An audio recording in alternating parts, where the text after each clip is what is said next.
첫 번째 경기 풀럼 대 에버턴 분석 시작해보겠습니다.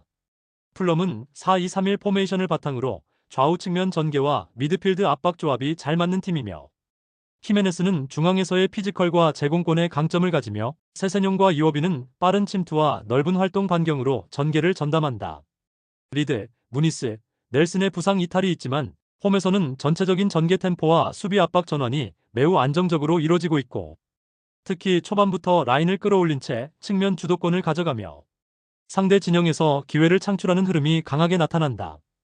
에버튼은 같은 4-2-3-1 포메이션을 사용하나 전개 구조가 단순하고 수비 간격 유지가 흔들리는 흐름이 이어지고 있고, 베투는 제공권과 일선 버티기에 강점이 있지만 알카라스와 맥닐은 중원 전개에서 불안정한 위치 선정을 보이고 있고, 타코우스키, 망갈라, 린스트렘의 이탈은 수비라인 안정성과 압박 대응력에 큰 타격을 주고 있으며, 특히 원정에서는 수비 간격이 벌어지고 압박 타이밍 실패로 인해 중원에서 쉽게 공간을 허용하는 모습이 반복되고 있다. 풀럼은 전개와 압박, 측면 활용 모두에서 안정감을 보여주며 홈 경기 주도권을 줄 수 있는 전술 구조를 갖췄고, 에버튼은 수비 간격 유지와 전개 밸런스에서 큰 약점을 드러내며 부상 이탈의 공백을 메우지 못하고 있고, 종합적으로는 풀럼이 홈 이점을 살려 경기 흐름을 가져갈 가능성이 높은 매치업이다. 두 번째 경기 입스위치 타운 대 브렌트포드 분석 시작해보겠습니다. 입스위치는 4-2-3-1 포메이션을 활용하며 빠른 측면 전개와 간결한 역습 구조를 중심으로 운영한다. 델랍, 채플린, 엔시소는 일선에서 활로를 모색하지만 브로드헤드, 타운샌드, 스즈모딕스, 필로진, 번스, 오그베네 등 전방과 측면을 책임지던 자원 다수가 이탈하며 공격 전개와 템포 유지에 큰 제약을 받고 있고, 특히 데이비스의 징계 결장으로 수비 전환 시 간격 조율에 어려움을 겪고 있으며, 최근 경기에서는 전개 구조가 무너지며 수비 부담이 가중되는 흐름이 반복되고 있다.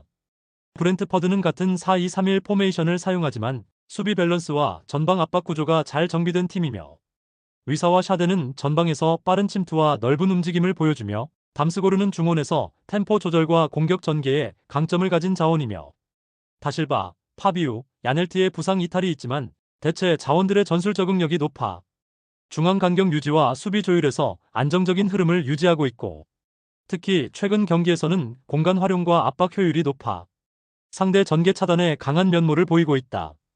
입스위치는 대규모 이탈로 인해 공격과 수비 전개 모두에서 위축된 운영이 예상되는 반면, 브렌트퍼드는 조직적인 압박과 수비 간격 유지로 경기 흐름을 안정적으로 관리하고 있고, 구조적 완성도와 흐름 유지력에서 우위인 브렌트퍼드가 승기를 잡을 가능성이 높은 경기다. 세 번째 경기 사우샘프턴 대 맨시티 분석 시작해보겠습니다. 사우스햄튼은 3-4-3 포메이션을 바탕으로 빠른 전방 압박과 측면 연계를 활용하는 전술을 구사한다. 스튜어트, 마테우스 페르난데스, 술레마나는 개인 기량은 뛰어나지만 전체 전개 흐름과 간격 조율은 불안정하며, 그른베크, 테일러, 바주누의 이탈로 인해 수비진 구성에 공백이 발생하며 수비 전환 속도와 간격 유지에 약점을 노출 중이며, 특히 강팀을 상대로 라인을 끌어올리는 경우 후방 공간 노출과 압박 실패로 인해 빠르게 실점 위기에 몰리는 패턴이 반복되고 있다. 맨시티는 4-2-3-1 포메이션을 기반으로 점유율 주도와 전방 압박, 미드필드 장악을 핵심으로 운영하는 팀이며, 더 브라위너와 균도아는 중원에서 전개 템포 조절과 공간 창출에 핵심적인 역할을 하며, 오마르 마르무시는 이선에서 연계와 침투를 통해 유기적인 공격 흐름을 전개한다. 보브, 스톤스, 아케의 이탈은 있지만 대체 자원들의 수준이 높아 공격 수비 간 연결이 끊기지 않고 유지되는 상태고, 최근에는 상대 중원을 압박으로 틀어막고 공간 활용에서 우위를 점한 뒤 빠르게 주도권을 가져가는 운영이 자주 등장한다. 사우스햄튼은 수비 간격 붕괴와 공격 연결 단절이라는 구조적 약점을 그대로 노출한 채 경기에 임해야 할 가능성이 높고, 맨시티는 중원 지배력과 공격 템포 유지에 있어 프리미어리그 내에서도 압도적인 수준을 자랑하며 전체적인 흐름을 맨시티가 지배할 가능성이 높은 경기다. 네 번째 경기 울버햄튼 대 브라이턴 분석 시작해보겠습니다. 울버햄튼은 3-4-3 포메이션을 기반으로 중앙에서 수비적 압박과 빠른 측면 전환을 주무기로 삼는다. 마테우스 쿠냐는 침투 타이밍 조절에 능하고, 무네트시와 벨가르드는 역습 시 템포 변화와 폭발력 있는 전개에 특화된 자원이며, 스트란드 라르센과 모스케라의 부상 이탈은 아쉽지만 홈에서는 압박 효율과 후방 수비 집중력의 밀도가 높아지는 팀 특성을 보인다. 특히 강한 역습 구조로 전개하는 상황에서 상대 수비 간격이 벌어지면 공간 활용 능력이 극대화되는 패턴이 반복되고 있다. 브라이턴은 4-2-3-1 포메이션을 바탕으로 점유율 중심의 빌드업 전개와 짧은 패스를 활용한 압박 회피에 강점을 보이는 팀이며, 그러나 주앙 페드로가 징계 결장하고 미토마, 마치, 밀러, 루터 등 주요 이선 자원이 줄줄이 이탈하면서 공격 전개의 연결고리가 약해졌고, 중원에서의 카디오글루 공백 또한 전진 패스와 템포 조절 측면에서 큰 제약을 가져온다. 최근 경기에서는 점유율을 유지하더라도 결정적 찬스를 만드는 효율이 크게 떨어지고 압박을 뚫리는 횟수가 늘어나고 있다. wolverhampton은 홈에서 수비 밀도와 전환 속도 모두 안정적으로 작동되고 있으며, 브라이턴은 이탈자 공백으로 인해 공격 전개와 수비 압박 양쪽 모두에서 어려움을 겪고 있다. 전체적인 구조와 흐름 우위는 wolverhampton 쪽으로 기울어져 있는 매치업이다. 다섯 번째 경기 셀타비고 대 세비야 분석 시작해보겠습니다. 셀타비고는 3-4-3 포메이션을 기반으로 홈에서 강한 압박과 빠른 측면 전개를 시도할 예정이며, 보르하 이글레시아스는 최전방에서 제공권 싸움과 마무리에 집중하며, 페르 로페스와 알폰 곤잘레스는 측면에서 빠른 돌파와 크로스를 통해 공격의 시발점 역할을 맡는다. 엘 압델라우이와 스타르펠트의 부상 공백이 수비진의 안정성에 변수가 될 수 있지만, 강한 압박과 빠른 템포로 상대 전개를 끊어내며 실점 위험을 최소화할 계획이다.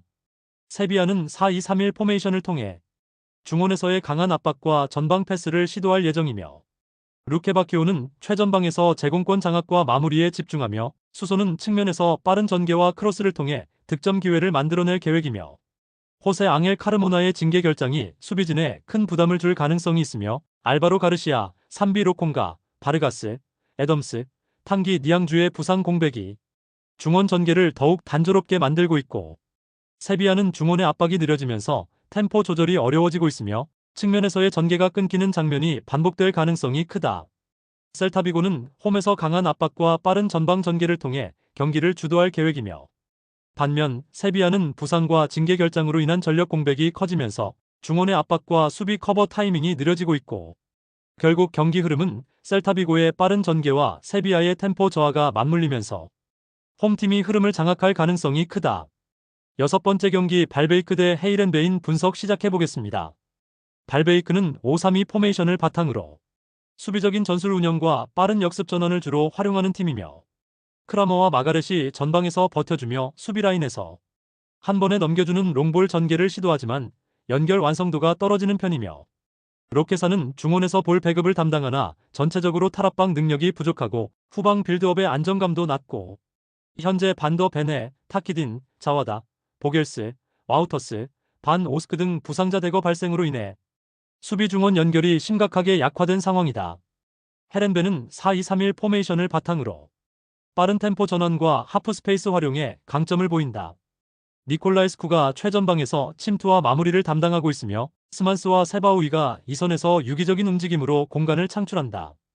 브라우어스가 징계로 결장하지만 보우니에비치와 눈넬리 부상 외에는 주력 자원 구성이 안정적인 편이며, 특히 원정 경기에서도 수비라인의 간격 유지와 역습 대응 능력이 개선되며 경기 흐름 주도력이 상승하고 있다. 발베이크는 수비적인 숫자 구성에도 불구하고 수비라인 사이 간격과 커버 타이밍에서 지속적인 문제를 보이고 있고, 헤렌베는 하프라인 이후 빠른 속도로 공간을 장악할 수 있으며 부상자 공백에도 전술적 안정감을 유지하고 있고, 결국 후반으로 갈수록 무너지는 흐름에서 헤렌벤이 템포와 전개 주도권을 완전히 가져갈 가능성이 높다.